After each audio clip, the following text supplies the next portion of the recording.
Bonjour chers parents conscients, j'espère que vous allez bien. Dans cette vidéo, je vais vous parler de 4 attitudes que vous devriez adopter afin de mieux aider votre enfant à réussir son année scolaire. Nous allons parler de la préparation psychologique de l'enfant, de l'instauration d'une routine scolaire et enfin de résolutions que vous allez devoir prendre et faire l'effort de tenir. Let's go!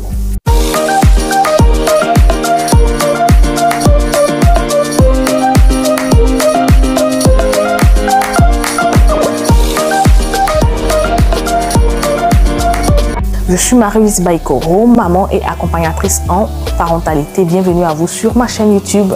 Si c'est la première fois que vous venez par ici, n'hésitez surtout pas à liker la vidéo pour lui donner plus de visibilité et à vous abonner à ma chaîne pour ne rien rater de mes prochaines vidéos. Comme vous, je sais combien de fois la rentrée scolaire peut être stressante et cela à bien des égards. En effet, en tant que parent, votre rôle ne devrait pas s'arrêter qu'à payer la scolarité.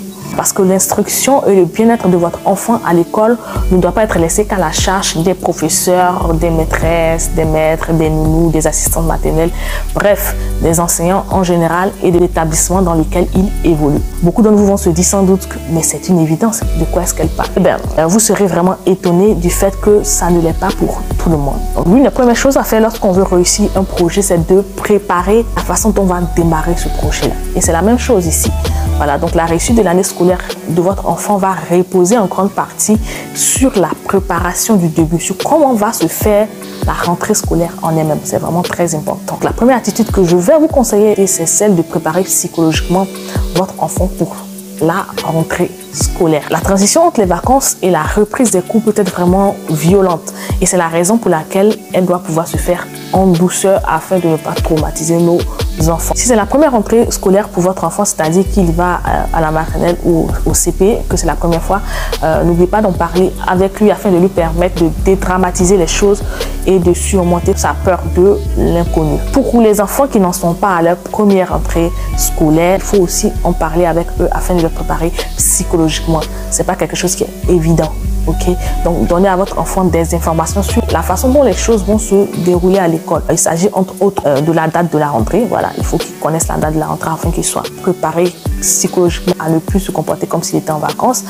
Il s'agit du planning, des activités, des heures de repas s'il reste à la cantine et puis aussi des heures de la sieste s'il est à la maternelle. N'oubliez pas aussi de discuter de l'organisation pratique des choses avec lui. Par exemple, comment est-ce qu'il va aller ou revenir de l'école? Est-ce que cela va se faire en bus ou en car scolaire? Ou bien est-ce que c'est vous, son papa ou la nounou qui va aller le chercher? Est-ce qu'il va rentrer tout seul, à pied ou en vélo? Bref, tous ces détails dans le but de le rassurer.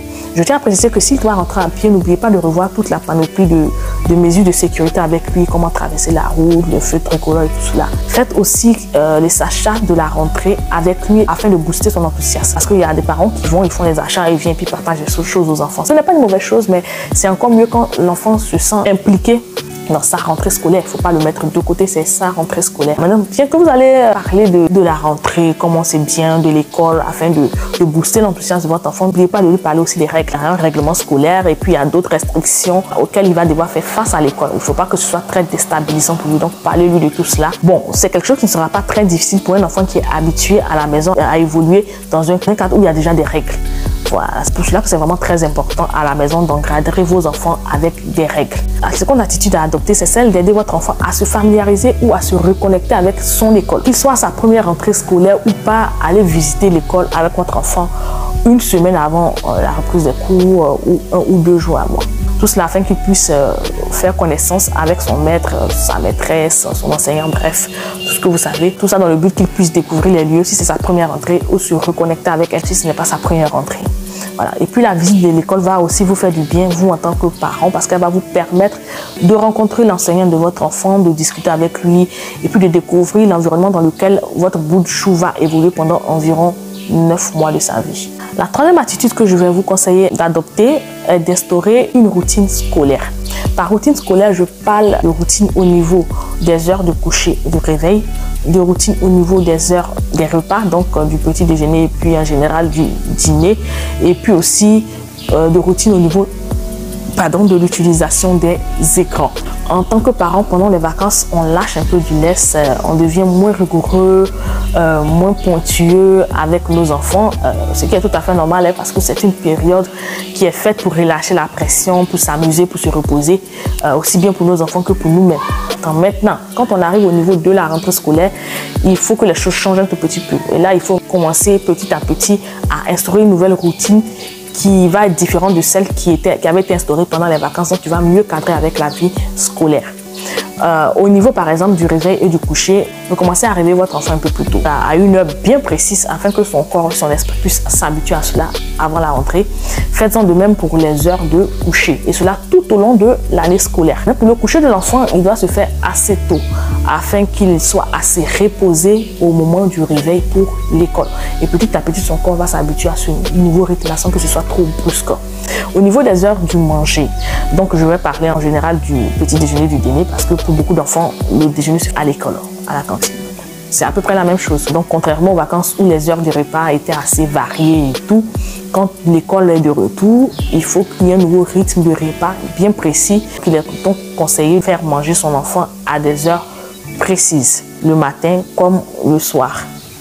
Au niveau des écrans, il faudra que vous sachiez que l'usage des écrans doit vraiment être limité durant l'année scolaire, donc toute l'année scolaire. Vous pouvez par exemple décider de laisser votre enfant utiliser les écrans comme par exemple les tablettes, les téléphones, tout ce que vous voulez, les mercredis après-midi quand il n'a pas cours ou les week-ends. Pour la télévision, limitez-la plus que d'habitude sans forcément l'interdire. On n'est pas à la rue. Cependant, elle est vraiment à proscrire le matin avant l'école parce que le trop plein d'informations qu'elle va donner à votre enfant avant la classe peut perturber son attention lorsqu'il sera en classe. À cet effet-là, de nombreux pédiatres proposent aux parents de respecter la règle inventée par le psychiatre Serge Tisserand, qui est la règle du 3, 6, 9 et 12. En résumé, il s'agit de ne pas mettre votre enfant devant un écran avant l'âge de 3 ans.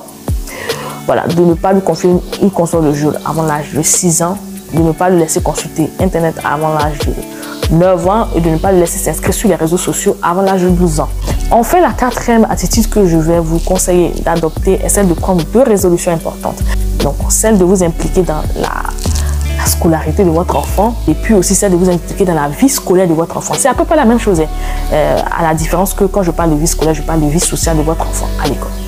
Donc, être plus impliqué dans la scolarité de votre enfant dans un premier temps, donc la première résolution, c'est le fait de surveiller de près l'évolution de votre enfant à l'école en assistant aux réunions de parents d'élèves. Puis aussi en allant rencontrer ses enseignants, donc professeurs, profs, maîtres, maîtresses, tout ce que vous voulez, au moins une fois par mois. Je sais qu'on est de plus en plus occupé en tant que parents. Si c'est le cas, allez-y au moins une fois chaque 2 mois, mais de grâce, trouvez du temps pour y aller. Ça va vous aider, vous enquérir de l'évolution de votre enfant, des limites et des difficultés auxquelles il fait face. À la maison, n'hésitez surtout pas à l'aider aussi à faire ses devoirs. Ne laissez pas tout entre les mains d'un maître des maisons, ce que vous voulez participer. C'est vraiment très important que l'enfant vous sente impliqué dans sa scolarité. Pour la deuxième résolution, qui est celle d'être impliqué dans la vie scolaire de son enfant, donc la vie sociale de son enfant à l'école, je parle par exemple de s'impliquer ce que je fais à l'école, comment l'enfant se comporte à l'école avec les autres. Je ne vous demande pas d'être un parent très intrusif, mais plutôt de vous intéresser et d'être attentif à la façon dont votre enfant va évoluer dans son environnement scolaire. C'est vraiment très important. Quand il rentre, trouvez du temps pour parler avec lui de la façon dont les choses se sont passées en cours. Est-ce qu'il s'est fait des amis? Comment ça s'est passé avec le professeur? Est-ce qu'il comprend bien les choses? Voilà, je vous conseillerais de le faire pendant le dîner. Maintenant, si vous avez des heures de dîner différentes de votre enfant, trouvez un moment pour le faire, peut-être avant qu'il étudie ou en tout cas avant de se coucher, passer un moment ensemble à discuter. En tout cas, soyez le plus possible prêt à l'écouter quand il aura envie de se confier à vous. Cela va vous permettre de déceler d'éventuels changements dans son comportement au cas où il serait soumis à du harcèlement ou toute autre forme de traumatisme. Voilà ainsi énumérer les attitudes qui vous aideront à mieux accompagner votre enfant durant cette année scolaire-là. Si vous aussi vous avez de bonnes pratiques que vous voulez nous partager, n'hésitez pas à le faire en commentaire. Pour ma part, je vous remercie de m'avoir suivi. Je vous donne rendez-vous pour une prochaine vidéo. Sur ce, que Dieu vous garde. Ciao.